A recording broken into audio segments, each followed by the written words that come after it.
All right. Hey guys, welcome back to Panic Button Podcast, where we talk about mental health, how we get through it, why we get through it, all the things. And yeah, this recording may or may not be a complete shit show. I have tried to start the recording. Kristina's already laughing. We have Kristina again as well. Kristina, say hi. But she knows we've had a little bit of technical issues over here. So if things seem a little out of sorts, it's just because I just yelled at technology. But we'll see. So we're hanging in there. So yes, episode 22. We do have Kristina back on here. Really enjoyed having her last time. If you missed our episode, it was fucking hilarious, and you should go back and listen to that. Kristina was on in February, and that was episode 10. So we've doubled where we're at. And yeah, our episode was called The Magic School Bus because it was fucking funny, and we're funny, and we had a great time. So just expect the same. Yeah, expect the same chaos this next hour as well for episode 21. Or not 21. Holy shit, 22, man. Episode 22. Let it roll. Woo! Okay, we're back at it. Kristina, how are you? Oh, I'm good. How are you? Technology's fun, isn't it? We are thriving over here. It's like, I always tell people when we start the recording, hey, if you see a pop-up, let me know. And yeah, I think that Riverside was like, hold my hair, watch this. Mm-hmm. Yeah, exactly. And was like, oh, you know what? I'm gonna make your recording not start properly 5 times, then I'm gonna restart your computer. But, it's fun. It's fine. Right, exactly. You broke it. Usually I tend to break technology, so I'm not surprised. I'm not the smartest with technology, but, I know how to answer the phone and send text messages, so. And run a podcast. That's usually all you need to do. This is hard stuff. Yes, we do the podcast. That is correct. So what's new and exciting Are you in Seattle? I always forget. No, you're not in Seattle, are you? I'm like, I think it's just a Washingtonian thing. I think that we all say we're in Seattle, even if we're nowhere fucking near Seattle. So I'm in, I'm north of Seattle, so probably 30 to 45 minutes north of Seattle. But if anybody asks me who's not from Washington or in Washington, I'm just going to say Seattle. No, okay, that makes sense. I understand that. Yeah, I kind of do that here in the suburbs where I live in Hanover Park, which is a city over here, but the bigger city next to me is Schaumburg. So usually oh yeah, I'm from Schaumburg. So yeah, I get it. We're kind of lying about our location, but not because, totally. We get it. Who the hell has heard of Mill Creek? No one's heard of Mill Creek. Is that a beer? Yeah, exactly. Beer. Right. Yeah, no one knows where that is. So it's just Seattle's easier. It's fine. Yeah, no, I get that. So anything new and exciting in Seattle, Mill Creek, Seattle, wherever you are, whatever the fuck we said? Yeah. I mean, last time I was on, we talked a little bit about the weather, right? And so last weekend we had 80-degree weather and it was gorgeous. And I literally felt my seasonal depression just lift off my body as if it was never there. And I was like, yes. Oh my God, is this what it's like to bask in the sun like a fucking lizard? This is amazing.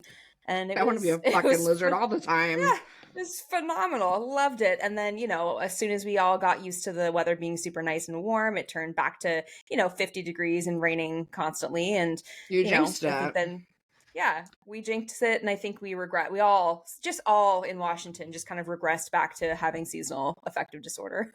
We're back again. We're back again. Yeah. It's oh, just kidding. Now we're back. Mm-hmm. Yeah. So other than that, I mean, nothing really new up here. There's just, some fun events that are happening in Seattle, like farmers markets and shit that are starting to kick off. And so, that'll be exciting to actually get to go to things. Yeah, no, absolutely. And that seasonal depression thing is real. Fuck, dude. It's now 80s here. And I'm not meant for the heat. So I like a good 68 to 73. I'm good with that. That's a good spot. But I've been sweating my ass off 80, 84 degrees. I'm it is May. It is too hot for this. I did not ask for this. But yes, I sit outside on my patio and I just feel the seasonal depression slide off of my skin. And Yeah. I'm like, this is what dreams are made of right It's here. great. It's so good. It's so good. You throw iced tea in the mix. Oh my God. It's like, what depression? What anxiety?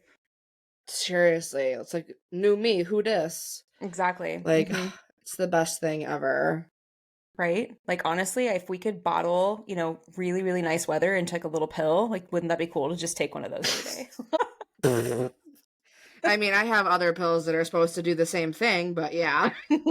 They're supposed to pump rainbows up your asshole, but sometimes they don't.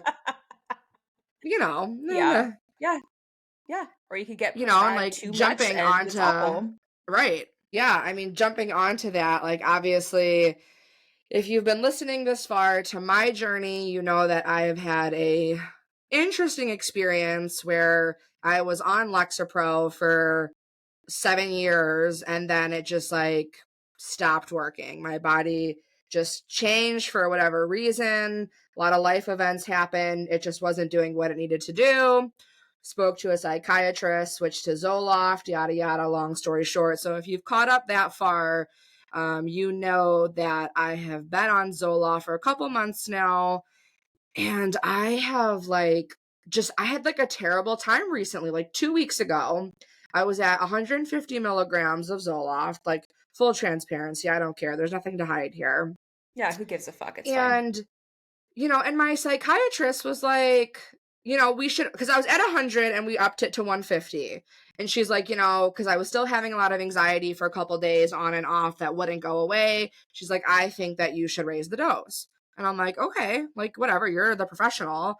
I was like, but like, how should I feel? Like, what should I look out for? And you should have seen the fucking look on my face when this woman, she literally had just said, well, you should feel good. I wanted to be like, Linda, what the fuck is good? Like, sweetheart, I have anxiety and panic disorder. My brain doesn't know good. Right? When was the Like, last time I was what does good? What that, is the like, base? what does that Yeah. mean? Yeah. What does that feel like? A hint would be Right. great. So, like, if I would feel fine, I wouldn't be on fucking medication. Like, but so long story short, we got into that little debacle. She's like, you know what? Let's go to 150 milligrams. You won't really notice a difference between 125 and 150. So if you're comfortable with it, let's just go to the 150. Okay, fine. I'm going to listen to a professional. Yeah, I shouldn't have done that. So listened to her, took the 150 milligrams, was about 2 weeks, felt like complete dog shit. Anxiety was 20 times worse. Mm. And I tried to send her messages letting her know my anxiety is more severe now. It wasn't going away. I couldn't just like snap out of it. And she's like, yeah, it was probably too high of a dose. That's usually what that means. And I'm like, are you fucking kidding me? You told me I wouldn't notice a difference between Right. 125 and 150. And here I am at 150 and my brain is like, bitch, we have anxiety, but we don't have that much anxiety. Like, Mm-hmm. so backed it up finally to 125 milligrams and been on that for 2 weeks again now. Knock on wood, been feeling good. I don't know if it is because the sunshine and the weather and all the techniques that I've learned, but honestly, do your research on medicine and how you should feel and what to expect. Mm-hmm. Because if I had to bottle up what the fine would look like or the good, it would be now. Mm-hmm. So you have to figure that out for yourself. Because I'm sorry, and Kristina, you can probably chime in on this. You have to educate yourself. These Mm-hmm. doctors, honestly, sometimes just don't get it. Yeah. And like, Especially if you're don't like get our trying. concerns when you are a patient that needs to take medication for X, Y, and Z for your mental health. Absolutely. Like, especially if they're a primary care doctor and they aren't like an actual psychiatrist with a degree in psychiatry or a nurse practitioner or whatever. Like, they are schooled in generalized medicine. So like they generally know what SSRIs are. They generally know what benzodiazepines are. They generally know what mood stabilizers are, but they're not up to date on the latest medication breakthrough science information. Like they aren't. And so a lot of the things that they suggest when you go see a primary care doctor for medication management is they will first start you off with an SSRI just to rule out, like, okay, is this going to work for you or is it not? And it's basically a guessing game versus if you go to somebody who's specialized in what you actually need, so somebody who's specialized in panic disorder or whatever. But even then, even if you go to somebody who's specialized in that, there is no guarantee that they're going to be up to date on all of the latest research. And also they can't look at your brain. They don't know how your brain is going to react or how your body's going to react to medications. And so unfortunately, like with medications, it is kind of a guessing game for a little while. I wish this bitch would have guessed a little bit better because that was I not fun. No, and it's not fun at all. And it's No, the so trial and difficult. error is probably the It's worst part. Like, I have it's literally told horrible. people, like, that was the worst that I have felt. And, like, the Mhm. transition from one medication to the other after 7 years was very hard on my body. Yeah, absolutely. It's so hard. Like our body gets very used to having, these specific chemicals at the specific times at the specific dose. And if those things are changed, like it's just like we threw off a huge part of our routine. I mean, our body kind of depends or relies on those chemicals, especially if we respond well to them. But then if we take them away or if we wean them off, like, our body's going to have to really adjust. And sometimes that adjustment looks okay. And other times it fucking does not at all. It But I just feel doesn't look like good. we don't talk enough about the it does not. It's Yeah, always like, yeah. "Oh, it'll be fine, it'll be fine." And I get that. We do need those positive vibes. We do need to be reassured. I mean, Yeah. I'm like queen of reassurance. Like, I need it when it comes to my mental health.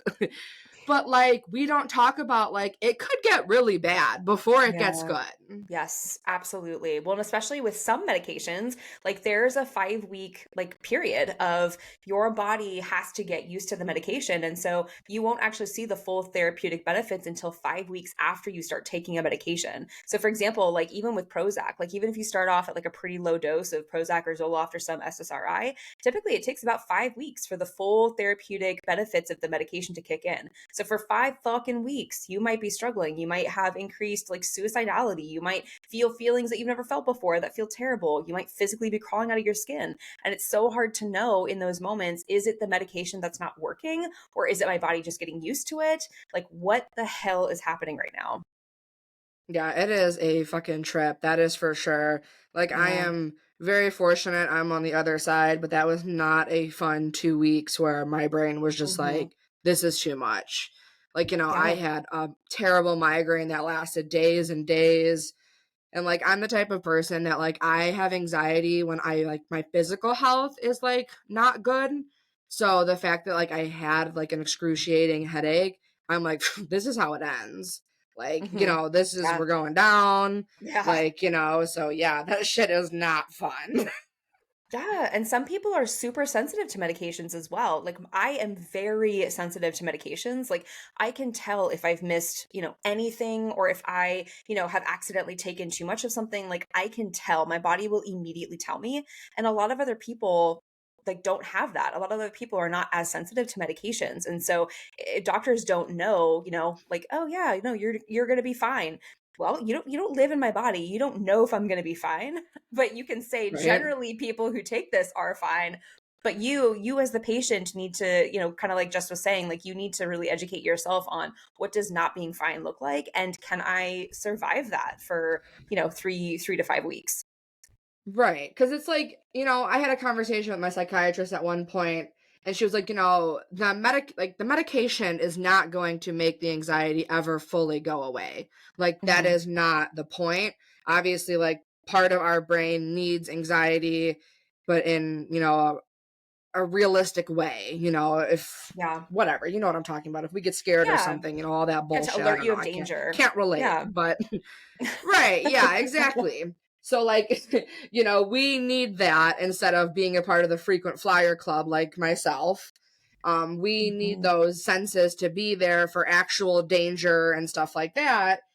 But I was like, okay, but like, what does that balance look like? Because I know it's never going to go away 100%. But, realistically, like, should I be having anxiety every other day? Should it be once a Right. week? Like, and it's hard because obviously, like you said, they don't know that exact answer. So you Hmm. really just have to pay attention to your body too Hmm. and learn the signs because when I had anxiety for 4 to 5 days on the higher dose, I'm like, I don't think that this is right being on medication. Like, it should be at least more, what is the word I'm looking for? Like, more spread out, I guess. Like, it shouldn't Yeah. be 4 or 5 straight days. It should be like, I had anxiety on Wednesday and then I was good for like a week.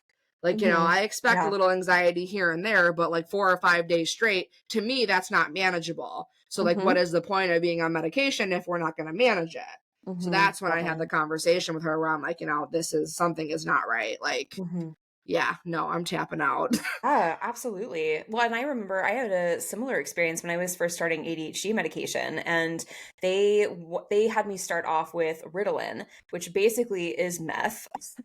And Got a like girl. just go in full force. And I had anxiety. And so like the fact that this person that I was working with, who was my psychiatrist at the time, the fact that they didn't put two and two together is just fucking mind blowing to me. But I can't even begin to tell you how bad my anxiety was. Like the first 2 days that I took the Ritalin, it was at a very, very small dose, but something within that triggered my anxiety. And this motherfucker's solution was, oh, well, let's just add an anxiety medication on top of that. And I'm He's like, like, oh, okay, yeah, fucking A. I'm like, well, hold on now. Hold on. Like, what if, and hear me out, what if I didn't do Ritalin and I fucking did something else? Because there's like 1,000 different types of ADHD medications. And so, like, we finally found another one that worked for me that didn't make me feel like I was gonna, crawl out of my skin and die. And like, it worked a lot better. But again, it was that trial and error piece. And, doctors and prescribers trying to over medicate, oh, a problem, let's do this. Oh, that causes another problem, let's do this. And it's like, okay, or we could just take it back to my own baseline and figure out what I'm like not on medication and then go from there. Like, what if we did that? Right. No, that brings up a really good point because, like my psychiatrist actually like was really helpful in the sense of, she made sure that like the other day when I spoke to her about how I was having the severe anxiety with the higher dose, she was like, "Are you still talking to a therapist?" And I said, "Yes." Like I talk to a therapist once a week still. Shout out to my girl. But I'm just like, yes, I do still, do that. And I don't have any desire to stop that anytime soon. So she was at least making sure, which I felt like was huge, that I was still finding other resources outside of just relying on the medication 100%, which I thought was huge because like, when I was going to see my primary physician for anxiety, it was like you said, here's medicine, let's try this, added buspirone or whatever, all that bullshit to like have an anxiety cocktail. And it didn't work, so, and when you tell them it doesn't work, he's like, well, I don't know, like I don't specialize in that. I'm like, well, what the fuck good are you then? What are we doing then? What are we doing then? Right. So I did appreciate the fact that she had that conversation with me, making sure that I was still in tune with my therapist. And she did ask what we talk about and kind of some just like tips or tricks, as well. So that I respected her a lot for that. Cause that means a lot. At least at that point, it did feel like she gave a shit about me, to be like, well, you're still talking to a therapist, right? Cause that's still going to be very beneficial. Absolutely. And I think, now that we're talking about it, I really think that, bipolar disorder is maybe one of the only ones where like I would go medication first and then do therapy.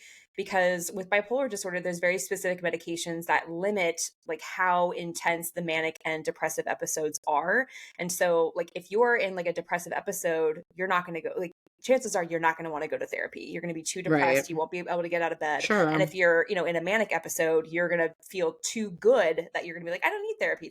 Right. Whatever. I'm It's good. fine. I'm cured. Yeah. But everything else, every other thing, like even OCD, anxiety, other personality disorders, depression, PTSD, things like that. Like as a therapist, my recommendation is try therapy first. And then if that isn't enough or you need extra support, then seek a medication route. But then, obviously that isn't a blanket statement for everybody because if your anxiety is horrible and it's limiting your ability to function in this world, then yes, my God, get on medication first and then do therapy, stabilize right. yourself.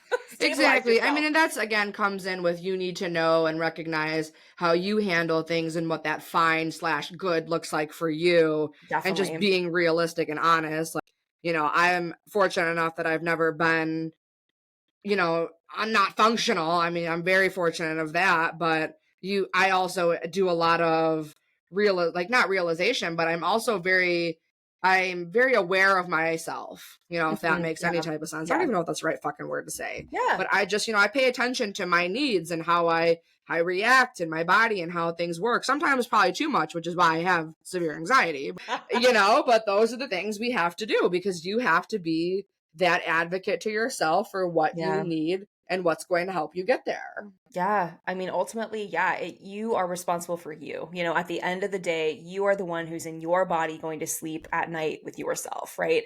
So, if a doctor fucks up, yes, we can blame the doctor to some degree. And also, you are still the one who has to live with the doctor's fuck up, right?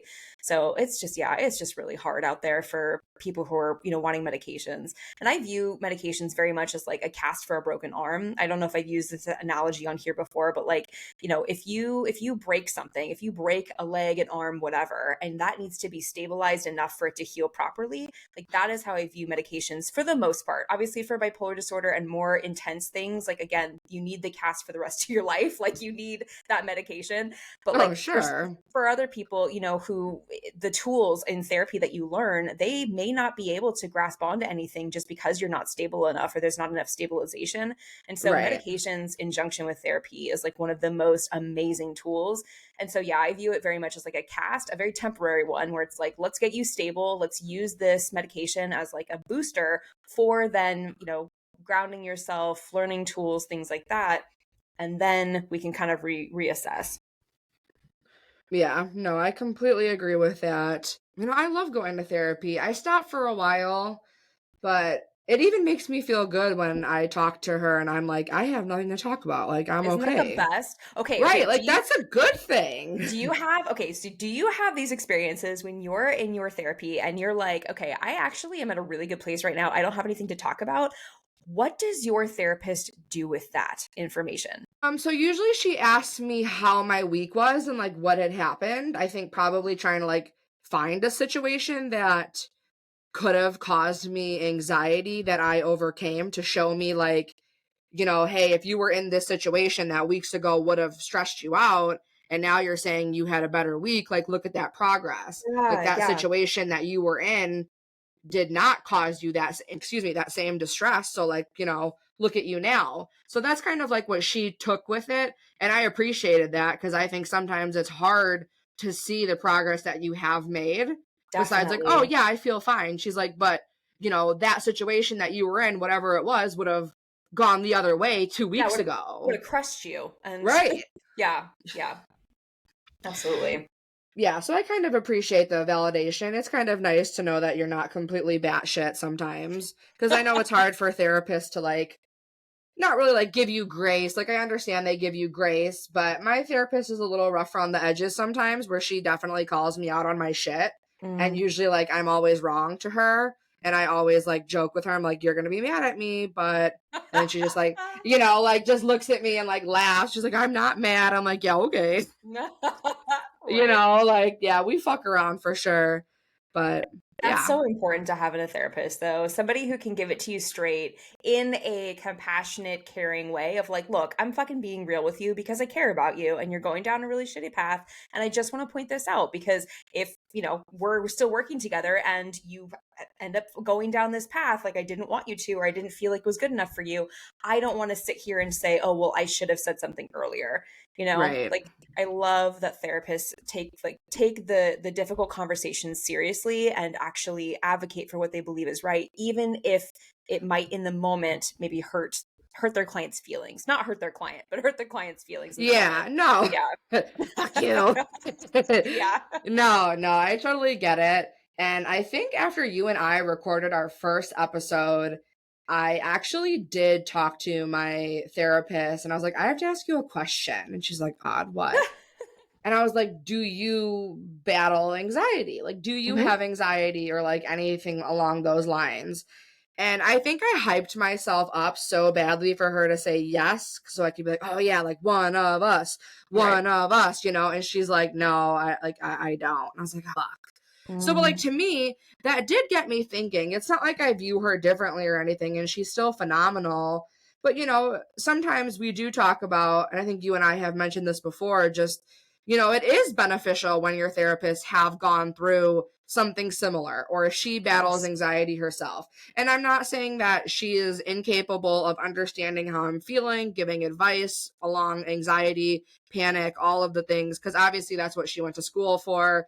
She's a professional, but it does still have that, personal fact, I guess you could say, if she would have been like, yeah, I mean, I have severe anxiety as well. I would have been like, give me a hug. But then she's like, no. And I'm like, ugh. Right. It's kind of like, guess I'm alone with my anxiety right. Thanks. You could have just fucking lied and said yes, but whatever. Right. Or, I mean, no, I was going to say maybe she lied and said no, but I don't want that image. Yeah, no. No, right? Like, I don't know. I feel like she would have told me the truth, because I told her, like straight up, because she's like, why did you ask? And she knows I do the podcast. And I was like, oh, like, I have a couple of therapist friends that have come on, and they've talked about like how they're like extremely fucked up. Like, and that's the reason that they're therapists. And she laughed. And I was like, so are you trying to tell me that you're also fucked up, or are you laughing just to like change the topic? Like, I was like, what are you trying to say? Right. But no, she's a really nice woman. I would have, like I said, I would have appreciated the yes. I do appreciate the no, because she probably really is being honest, but it would have been nice to have been like, yes. And I'm like, you're just as fucked up as me, sister. Right. Well, and that's a new hot topic when we talk about like, what's the new in the therapy realm. Like, self-disclosure is one of those things where, it's appropriate to a certain extent, right? So sure. if you're using, as a therapist, if you're using self-disclosure to, strengthen the therapeutic rapport, or if you're using it to, kind of reshape or reframe the way that your client sees something to try and break like their absolutist thinking, or if you're, trying to give examples, or if you're trying to, do things that are totally in the benefit of the client, then that's absolutely phenomenal. And, self-disclosure is an absolutely fantastic tool.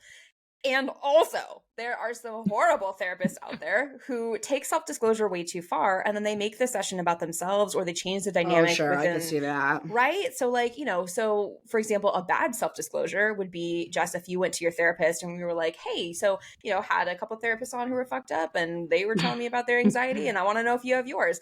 And if she had said like, oh my gosh, yes, I've been waiting for you to ask me this. So yes, this is what my anxiety is. And then just like cowboyed the session to be about, her and her anxiety. I'm like, wait. Are you going to pay me now, or? Right?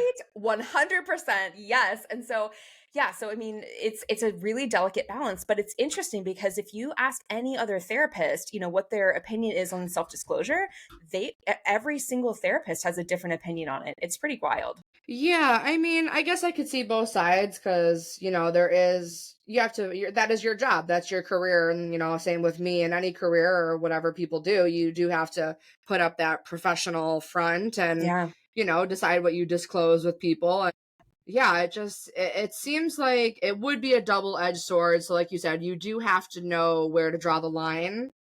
So, if she did answer saying, yes, I have anxiety, I don't think I would have pursued the conversation any further. Right. I think I'd be like, okay, cool. Like, it's still about me, whatever. Don't try to hate the spotlight, bitch. But, I couldn't imagine if she would have like unpacked on me. I'd have been like, wait, I'm not ready for this. Like, slow down.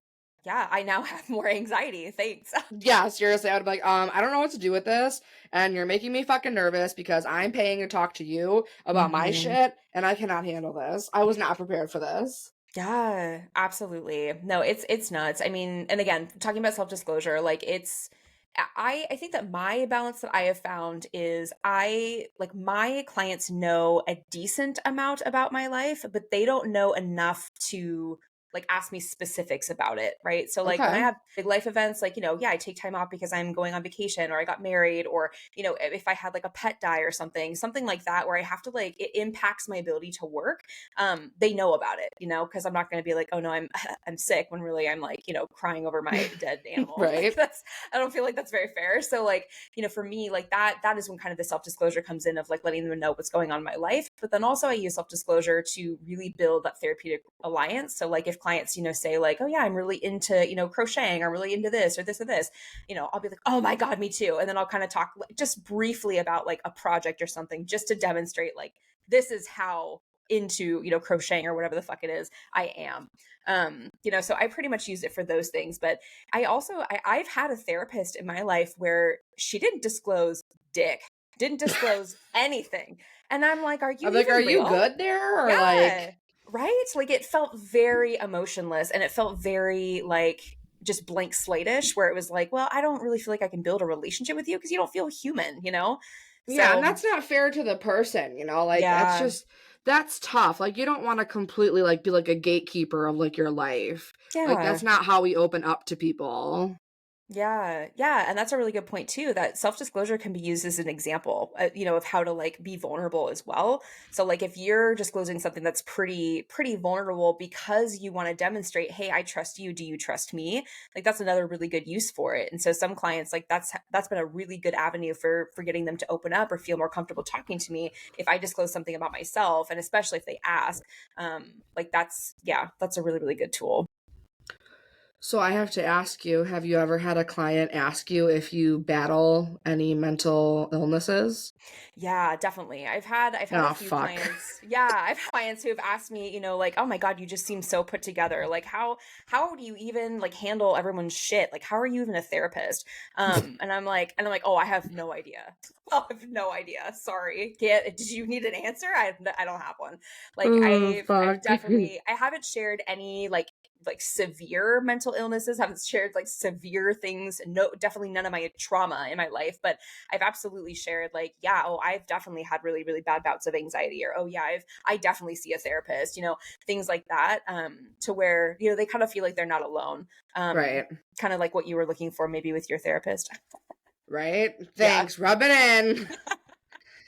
I'm gonna have to Yeah. ask her again. Be like, so I know we tried to talk about this a couple of weeks ago, but I'm ready to talk about it again if you Right. are. Right. I'm gonna give you another chance. Like, be Right. honest with me. I'm gonna give you a chance to change your answer because the first one you Hmm. gave was wrong. It was bullshit. So let's Like, try you again. fucking lied. My Yeah. goodness. No, but for real, it does Yeah. have to be a tough thing, like you said, because that is like a double-edged sword, literally, Hmm. because you want to have your clients open up to you, Hmm. but clients don't know what's appropriate to ask and not to ask. And it's Definitely. almost like you have to know what to disclose and what not to disclose. So yeah, it's definitely, you got to find that happy medium.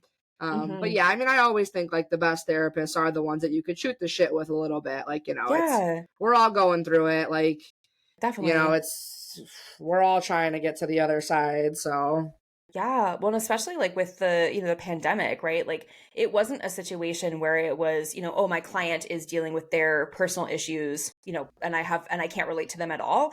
It was like, nope, we are all going through this pandemic. We are all impacted by all of this.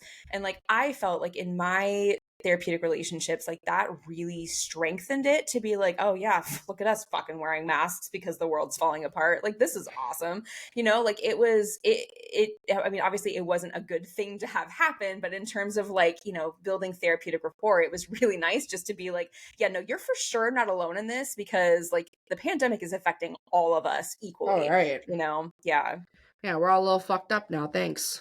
Yeah, exactly. Absolutely. And I think especially, yeah, seeing people online, that is just, there are therapists out there who are continuing to see, people online because their overhead is really cheap. Like they don't have to rent an office. They don't have to get, specific types of liability insurance because they don't have an office. That, their overhead is way cheaper seeing people online, and the schedule, more flexible, things like that. I cannot stand it. Hate, I fucking hate telehealth sessions. Do Like, you really? yes, I Okay, I cannot need to handle know why them. then. Yeah, I think for me, because I started out seeing people in person, like I get so much more from seeing them in person. I can see their full body, I can see their full body language, I can see, each little like how what I'm saying resonates with them. I can just see Okay. that so much better. Obviously there's no like internet connectivity issues, so I don't have to worry about like, if they're in the middle of like a traumatic story and the internet just goes out, like, oh, okay, well, hope you're Right. fine. See you later. Like, I don't have to worry about any Good of that. talk. Yeah, great talk. Sorry you couldn't hear me half the time. But like, and also I curate my therapy space to be very neutral and feel very safe. And so I also think too, there's something really special about going to someone's office, dumping all of your stuff, just like dumping all your bullshit and then leaving it there. Whereas if you do it from your Oh, house or you that's do it from your true. car, it's kind of like it just kind of sits with you. So like for right now, personally, like I'm doing therapy online, and this is new for me just because the therapist I'm seeing is very, very far away from me. Um, and so like I do my therapy sessions in the same space that I'm a therapist. And that is uncomfortable as hell for me because it takes me a while to like shift into client mode Oh, because fuck, I bet. I didn't even think about yeah, that. because like when I'm sitting in this space where I'm sitting right now, like at my desk at home, I only see telehealth sessions one day a week. The rest of my days I do in person, but I still am a telehealth therapist. And so when I see my own therapist, yeah, I'm sitting in the same seat that I'm a therapist in, and she has to like coax me the fuck out of this therapist hat because the first like 15 minutes of our session are very much like me psychoanalyzing and me doing all this shit. And She's she's just probably like, like, okay, drop it. Kristina, cut the shit. Yeah, she's like, fucking drop it. Like, what are you doing? Like, stop this. And I'm like, well, I'm just curious about blah, blah, blah. She's like, drop the fucking therapist talk. Like, what? Stop it. Stop this. Yeah, that's gotta be funny. Yeah. So I really enjoyed going in person. But yeah, for her office, I switched therapists recently and her office specifically is too far. So I'm just like, we'll try online. And it's definitely beneficial. It's absolutely more beneficial than not having a therapist. I'll tell you that. And also like I wish that I was going in person because I feel like I get so much more out of that. See, and that's interesting because I am the exact opposite. Yeah. Some people Like, are. It's it's yeah. but I do agree with what you said is that like when you go somewhere, it's kind of like you're leaving all of that there. Yeah. I can recognize the truth in that because I do online visits with my therapist in my basement office. And I don't work down here fully yet since I do work remote, but sometimes I'm down here to mess around or whatever. But yeah, like you always kind of correlate that area to like Hmm. that, and that situation and those talks kind of like stay there. So Yeah. like, oh, I'm going downstairs to my office for therapy. It's Tuesday at 6 o'clock. Like this is the time. Hmm. But I did go in person. I want to say like 3, 4 years ago, I did go see someone in person, and I just don't think that she was the right fit for me. So it Hmm. made like the whole in person experience like just fucking terrible. What Like happened? so I'm just like, I'm very picky. And I think a lot of people are like, you do want someone specific Yeah, when you are finding a therapist. Like, I definitely. mean, they obviously give you those questionnaires of like, do you have any preferences? Like, whatever. So to find kind of like your perfect match. This office didn't have that. So I kind of just got aligned with who was available. And we were on two total opposite sides of the room. I was on a couch. They always laugh it's the therapy couch because it is. And she was in the other corner, like on like a lounge chair thing. But I guess like for me, I thought that going in person would feel not intimate because obviously like it's not, but like it is. Like Yeah, you'd feel a connection with someone. Like, definitely. you'd feel like that person gave a shit and like wanted to talk to you, wanted to hear you out. And I was like, you know what? Maybe it's just because it's the first time. It'll get better. No, yeah, that didn't fucking happen. It did not get better. Hmm. But again, I wasn't able to do a questionnaire to who I got to see. So that could be par for the course. But, Hmm. she was just an older woman. Nothing against that whatsoever. I love women therapists. Mine, again, right now is a woman. I feel most comfortable, talking to Hmm. women about these things, whatever. That's Yeah, my preference. yeah. But she was just a little bit older. I would say probably 70s, and just wasn't really familiar with the LGBTQ plus community. So that was Hmm. kind of like my first, like, oh, this is a little awkward. Totally. But like I said, I thought I'd get better. Yeah, it just didn't. Our like the whole vibe, like our body language just was weird. It just kind of felt like I was bothering her. Oh my So I don't God, know. It was that's just like, horrible. yeah, it was just like super uncomfortable. So luckily for me, those had to stop because of the pandemic. So I was like, see ya. So I just never went back. But then I started up a couple months ago with my current psychiatrist. And yeah, those are all virtual. And like I said, I see the pros and the cons, but I'm an awkward person. And I feel like if I was sitting there and I knew someone was looking at my body language, I'd be like, oh, you think I'm like really fucked up. Like, I'd leave and I'd be like, oh, that bitch thinks I'm crazy. Get ready to put me in the psych ward or something. Right. Time for a grippy sock vacation for Jess. Seriously. I'd be like, sign me up. That's what she's probably already doing, documenting in her notes. Yeah, so I'm like just super awkward when it comes to like personal things like that. I don't know. And I just like, even when I do these podcasts with people, I always tell them, camera off, let's just do audio. I think it helps you relax more. Like, obviously, you and I aren't having a therapy session, but I mean, my camera is on when I talk to my therapist, which to me, that's a little awkward because I don't like to see her face when I tell her something. Because again, I'm like, oh, fuck, is she judging me? Like, what's her face going to look like? Like, like obviously. Yeah. So it works for me, but I know that my partner has done both and she does prefer in person as well. So I might just be a special I might just be a special case, but literally. It literally, it just completely varies. And, I do appreciate that the pandemic did bring, this form of therapy, this telehealth platform into existence.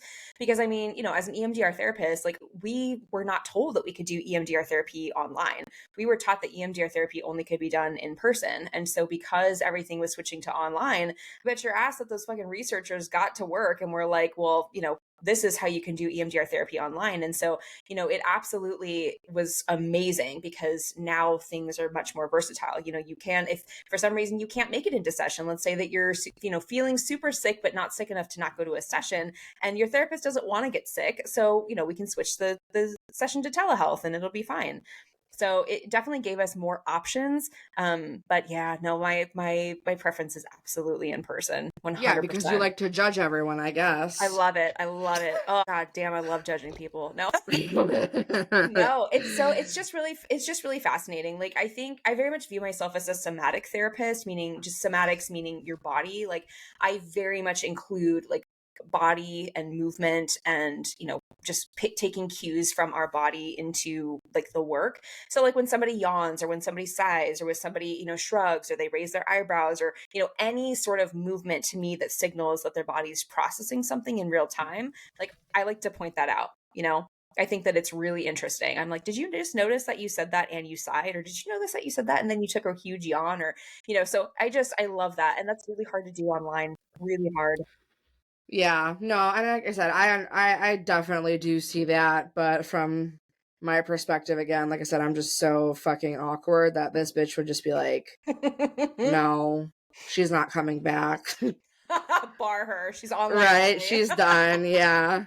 She's done. Telehealth for life. God, yeah. Yeah, I don't know. Yeah, and again, like I think that for me, at least right now, like telehealth is better than nothing, but yeah, I don't know. I just prefer in person. And also too, something to add to that as well is it not only is a safe space because, they get to leave their stuff here, but also I work with folks who are in abusive relationships. And so, if they want a safe space to like talk about their partner or talk about, somebody who's abusing them, chances are like they are most likely either living with their partner or they are around their abuser. And so having them come into the therapy session where I can make sure that their abuser is not listening, it's, right. They're not near, all those things, that really, really helps, make them feel more secure and more safe. Because, if they're feeling like they need to constantly be looking over their shoulder or they're like, oh shit, can anybody hear me? They're not going to be as honest or open and the therapy's not really going to work very well. Right. No, exactly. That's totally understandable. Mm-hmm. And I know that you had mentioned that you do, Jesus Christ. I know that you have done practice with EMDR. Mm-hmm. So that's kind of a good segue. What does that look like? And, I know that you said that you were able to do that for telehealth, but what does it look like in general? Yeah, so EMDR therapy, for folks who don't know, it stands for eye movement desensitization reprocessing therapy, which is like a mouthful. Basically, the Can you long and say it the again? yeah, so eye movement desensitization reprocessing therapy. Now spell it backwards. Right? Yeah. Oh my God. It's a lot. Yeah. So it's a therapy. The long and the short of it basically is that we use eye movements back and forth. So right to left, we use eye movements just like your body would naturally use eye movements in rapid eye movement in sleep.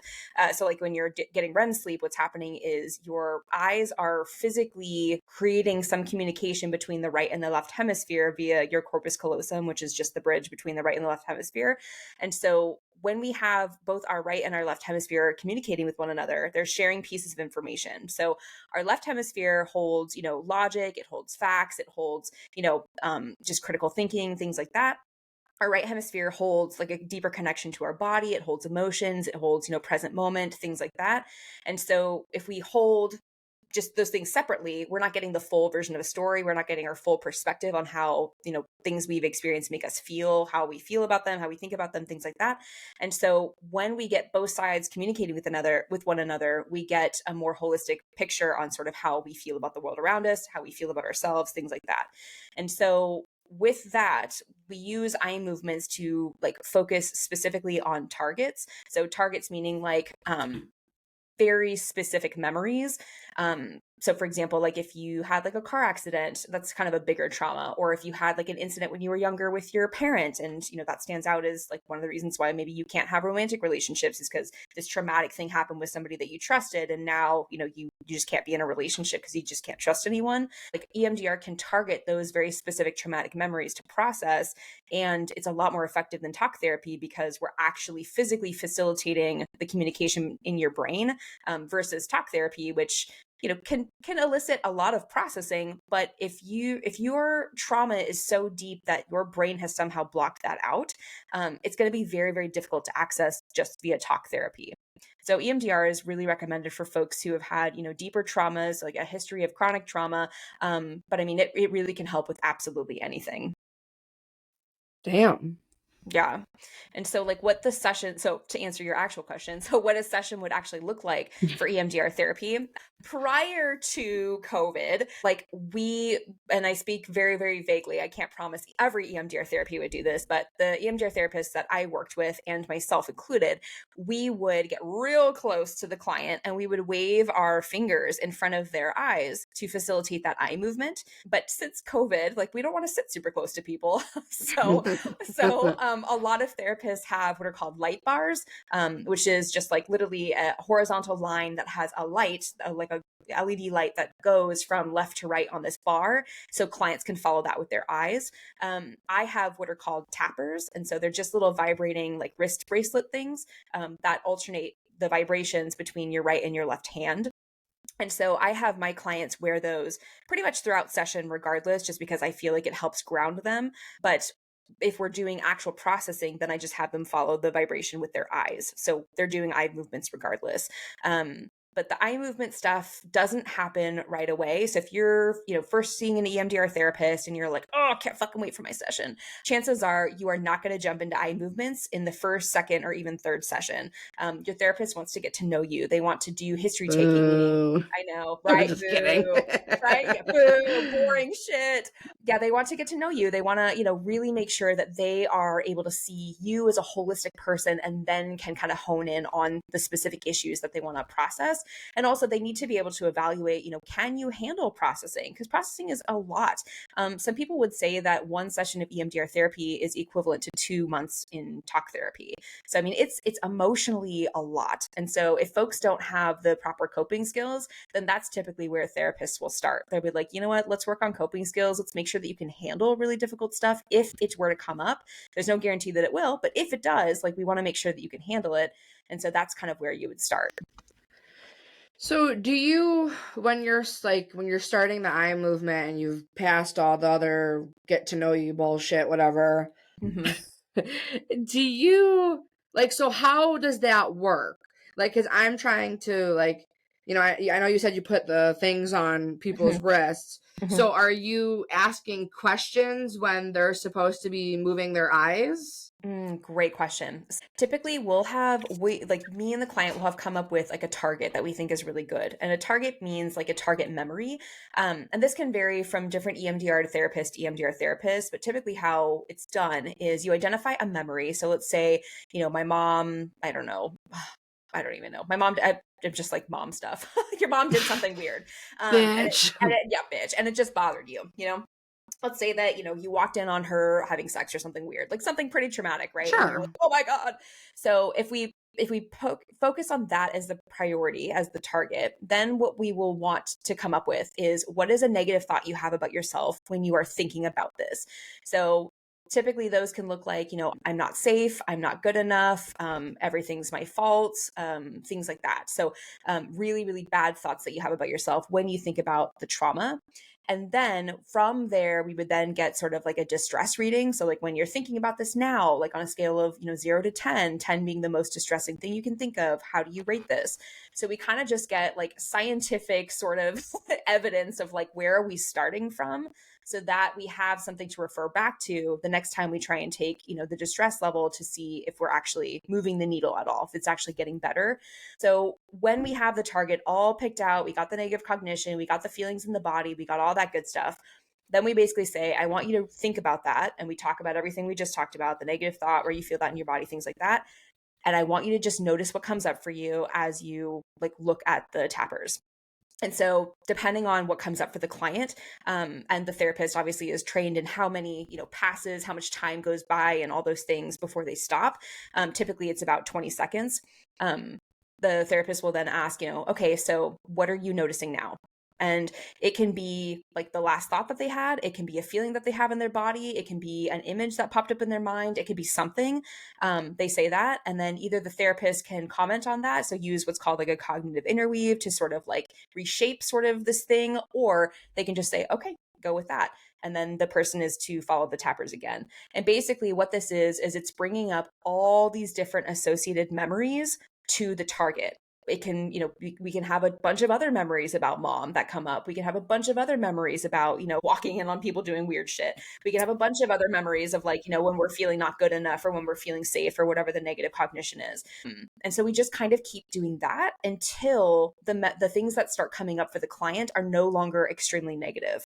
And so over time, and again, this could be one session, this could be a few sessions, over time, what comes up for them will change. And it's just really interesting to watch as their brain literally is like processing all of this information. Yeah, that actually does sound pretty interesting. Mm-hmm.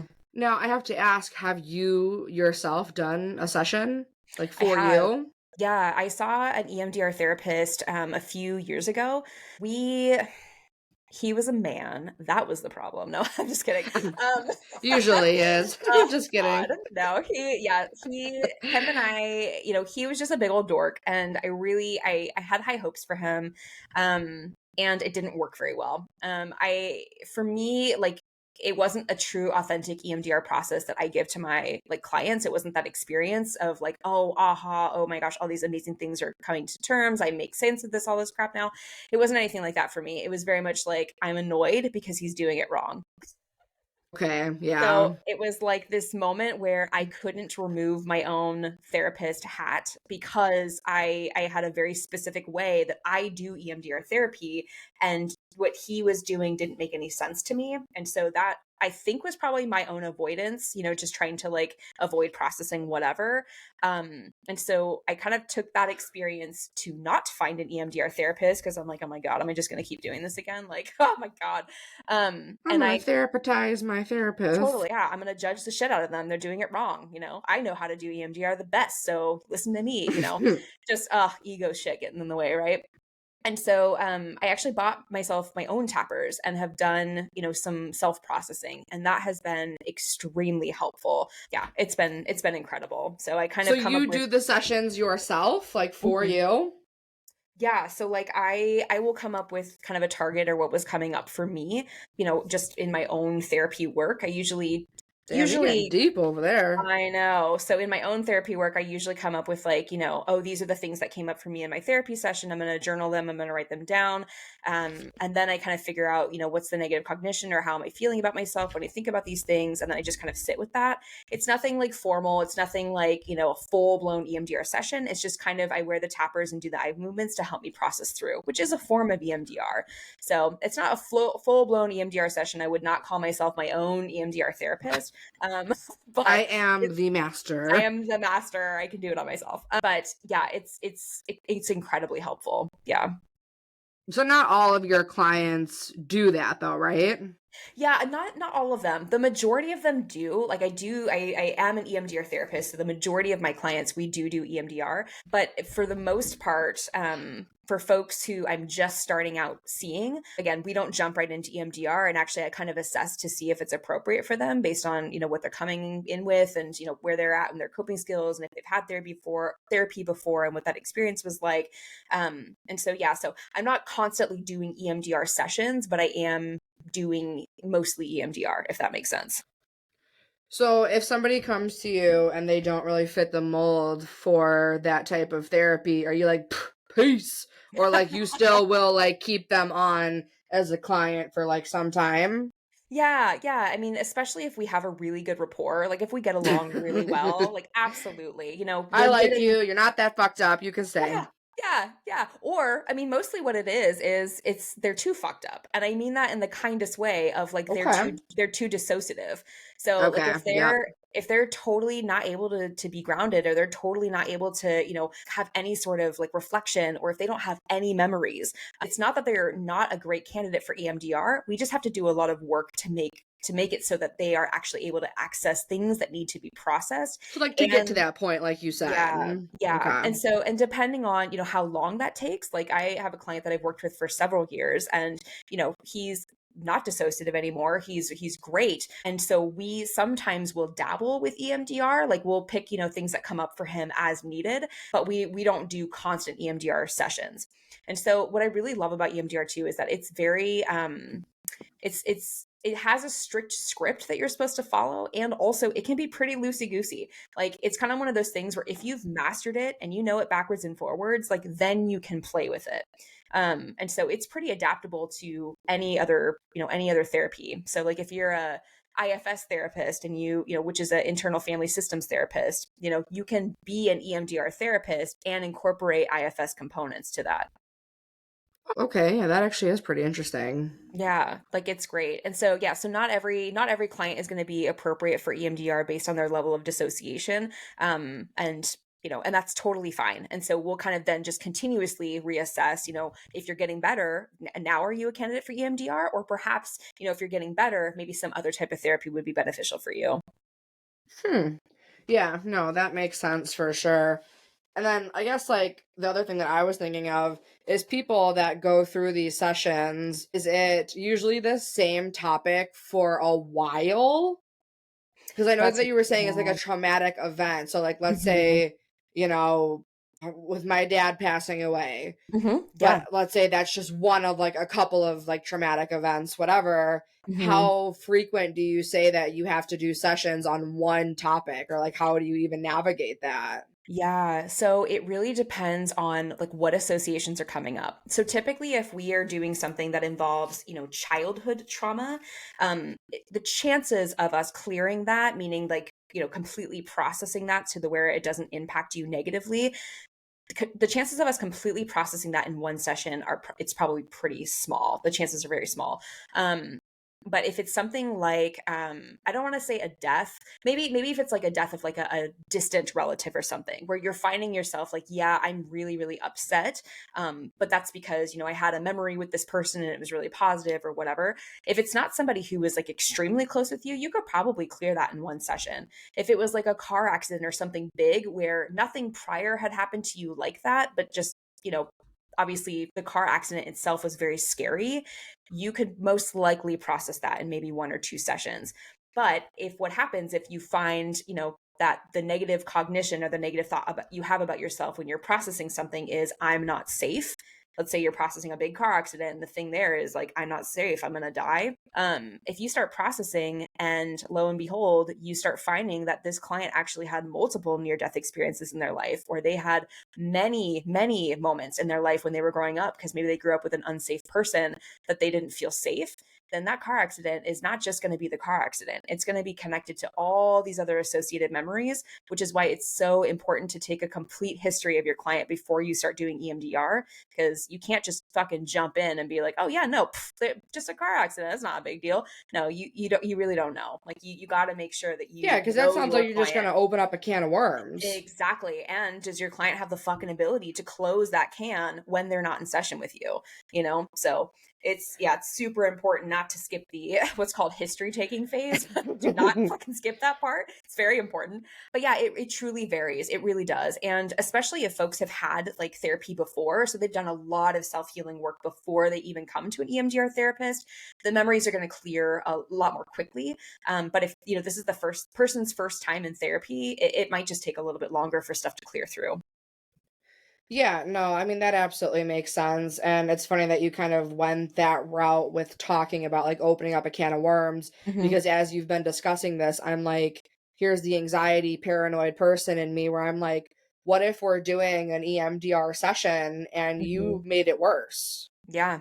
Yeah. Like, is that a thing? Have you like heard horror stories or like experienced something where it's like made it worse for someone? Yes. So I unfortunately have had a few clients come to me through like a reference because they had a really bad experience with EMDR and they wanted to come to a different EMDR therapist, but obviously wanted The to take it very master, slow. duh. Yes, the master, obviously. They wanted to take it a lot more slowly because they're like, the last time that I did this, it fucked me up. And so Right. what happened for one of the people, and obviously I won't disclose like his whole story, but what happened for him was that he was extremely dissociative, meaning that, his whole childhood was traumatic. And in order for his brain and body to feel protected, they forgot most of it. Like he forgot a lot of his childhood. And so when the person, that was, trying to do the EMDR therapy, this therapist, when they were trying to take an accurate screening of like, oh, tell me about your childhood. And they're like, oh, I don't really remember anything bad happening. The therapist did not spend nearly enough time asking questions, screening for dissociation, screening for trauma, jumped right into EMDR processing, and it opened this person's subconscious up to the point where they remembered every single bad thing that happened to them. Yeah. And I'd be it like, was I'm out. Have a nice day. yeah. And so then they had to carry that stuff around with them the whole time. And it was because there are fucking crazy people out there, unfortunately, who I'm not going to say they pose as EMDR therapists. I'm sure that they actually are licensed EMDR therapists. However, they advertise like a very like, oh yeah, come in for 2 sessions and you'll be fine. And that's not the case. Like you have to build a relationship with this therapist, especially if it's your first time in therapy talking about like really deep stuff. Like, oh my God. And so, yeah, so this guy, had heard that this person was like a wizard or something and was like, oh, I'll just go in and have 2 sessions and bada bing, bada boom. Well, no, that's absolutely not what happened. It made him 1,000 times worse. And, he was so dysregulated. He couldn't hold a job anymore. He couldn't function in society anymore. And it was horrific. And so, the thing that I will say is that if you are interested in EMDR therapy, just take it slow. There's no need to rush into anything. There's no need to rush into eye movements or processing. And again, this isn't like to scare you of like if your therapist wants to jump in, maybe they think that you're ready. Like maybe you have a good enough rapport and they know you well enough to where they're like, you know what, I think we'll be fine. This is not going to be that big of a deal. And so it just really depends on each individual person. But if someone is advertising something that says, oh, come in for 3 sessions and you'll be completely cured, please do not go to them. Please be cautious. Do not do that. Right? That's Yeah. like, honestly, since I've had like a couple of good weeks, like recently, since like switching the medication dose, I'm like, oh, fuck it, I'm cured. Right. I And know. my mom was like, don't say that to anybody. I was gonna say that's usually when people stop taking the medication, which is so interesting Right? to me, right? They're like, oh well, I'm fine now. See, I don't need this medication. It's like, well, hold on Holy now. fuck, that is so crazy. It's just like, why would you stop it? It's obviously working. Like, Right. we are in a good place now. I'm just like, no, I'm gonna ride this wave as long as I can. But yeah, my mom, I told her, I was like, yeah, it's been like, a couple weeks since I had a panic attack, and I had a little issue with the medicine, but like, I'm good now. I'm like, I'm good. Like, Yeah. we're good. Yeah. We're good. I don't need to Sign do me up anything for else. whatever, right? I'm Yeah. good. I'm golden now. Right. Yeah. And it's a fantastic feeling. And also, like, remembering, kind of what got you to that point is super important because sometimes, yeah, what happens is maybe people don't do the extreme of like, not taking their medication because they feel good. But sometimes they'll be like, oh, well, I can indulge. I can, I feel good. I can have myself a little treat. Right. And then they kind of maybe start falling back into these unhealthier patterns that exacerbate anxiety. And then they're all confused as to why their anxiety is back again. See, and I'm so like high strung that I'm just like, I have to continue doing what I've done because I'm like, bitch, I ain't going back. Like, and Yeah. if I do, I have the tools to do so, but I do not want to go back. So I definitely would be the opposite of that person. I'd be like, yeah, this medicine is fucking great. Yeah. And we're going to continue to take this every day, same time. Like, let's rock and roll. Like, Yeah. yeah. Well, Oh, yeah. I like have that fear if I take it like an hour later, if I forget or something, because I do have an alarm on my phone that goes off because I'm an old woman and I forget everything. And like sometimes I snooze it because I'm like, I just can't get up right now. Like if I'm busy with work or something, and it'll be like, I've snoozed it maybe like 5 times and it's like an hour later. And I'm like, oh, great, I'm going to have a terrible fucking day. Right. Like, I like psych myself out that like that whole hour is going to make like this make or break deal for me. Yeah, Right. I'm Yeah. pretty fucking fun. Like worst case scenarios, like I will definitely bring it up for you. Like if anybody ever had any doubts about situations, come to me and I will reassure you of those doubts. Yeah. You're like, I've thought of every single possible terrible situation. I kind of know how to get out of most of them. Like, let's talk it out. It'll be fine. Correct. Yes, it's just it's a little fucked up over here, but Yeah. that's okay. That's what Yeah. makes us fun. Yeah. Catastrophizing and ruminating. Great. Awesome. Love Yeah. it. Burn Well, those calories. my therapist always says you just catastrophize a lot. I said, yeah, that's what I do. I should get paid for this shit. It's kept me alive thus far. Why would I stop? Survival of the fittest, motherfucker. Yeah, it's perfect. I love it. Fuck. Yeah, seriously. It's just, yeah. What a day in the life of someone with anxiety and a therapist. I don't know how the fuck we hit it off, but we did. We're literally just like two different sides of the fucking world. Not really. We're both in the United States. But you're like, you're like 4.5 hours away. I'm just in good old Midwest Illinois, like, and I never even had heard of EMDR before. And right. yeah, this is like the light bulb changing moment. I feel so knowledgeable now. Right. Yeah. Go out and tell I'm everybody. terrified. Like, I'm not going to lie. I'm fucking terrified. Like, I don't know if I'd ever be able to do that. It's hard. But it's hard I work. think that I could see the benefit for a lot of people. Yeah. I definitely, I think I know a couple people who have done it, but I only I never really like asked them like, so what does that like actually entails? Yeah, yeah, and and again, like it's different for everybody because every EMDR therapist is either, I mean, hopefully, my God, hopefully they're trained through an actual association. Like, oh my God, but some people have different trainers, some people have different spins on them. Certificate online, yeah, Google. and so the way that I'm describing it is the traditional way of doing EMDR. But if you're in EMDR right now and your EMDR therapist is approaching it differently, like I'm definitely not saying that that's a bad thing. I'm just saying that I would do it differently. And so it really is, as long as you trust your therapist, like you will be okay. If you have any goddamn reservations, if you're like, oh my gosh, my stomach is hurting because I'm so anxious about starting this because I just don't know what to expect, like ask your therapist. Spend a whole session getting all of your questions answered. Make sure that you know exactly what you're getting into. And it's not because it's this big scary thing. Like, yeah, scary stuff can come up. That doesn't mean it's going to. But like the most important thing is that you are fully consenting to kind of what's going on. And like the idea of it, I think, especially as somebody who has anxiety, the idea of it is always going to be worse than the actual like thing. Like I have clients, we start with a really small memory just so they can kind of get a taste of what it looks and feels like. And then afterwards they're like, oh my God, that was so much easier than I thought it was going to be. And I'm like, I know. When we talk about it, it sounds really scary. It sounds like I'm going to pop this fucking trauma bubble and then you're going to be drowning in all your trauma. Like it's terrifying. It's terrifying. Like so I make sure that, we really talk through all of those things. And so that's just really the thing, is just making sure that you trust your therapist. Yes, and do not ask your therapist if they have anxiety, because they will lie and say no. They will lie, unless it's me. Right? You'll be like, wait, how much time do you have? Let me unpack this. Right, exactly. Here's my medication Monday through Saturday. Let's go through it, or Monday through Sunday. Let's go through it, and we'll talk about all the medications I'm on. We'll compare our notes. Yeah, it'll be great. Oh my goodness. Yeah, it's good to have those relationships, like we've said, and yeah, this is what we do to get through. Yeah, absolutely. Well, awesome. I really do appreciate you coming back on here. I'm sure in a couple months I'm going to tap on you again to come back on. Do it. Always a good time. And if people unfortunately missed our previous episode, where can they find you on Instagram? Yeah, so my Instagram handle is at Health Insight Counseling. And I post stupid, fucking funny videos about what it's like to be a therapist, as well as maybe some helpful educational content.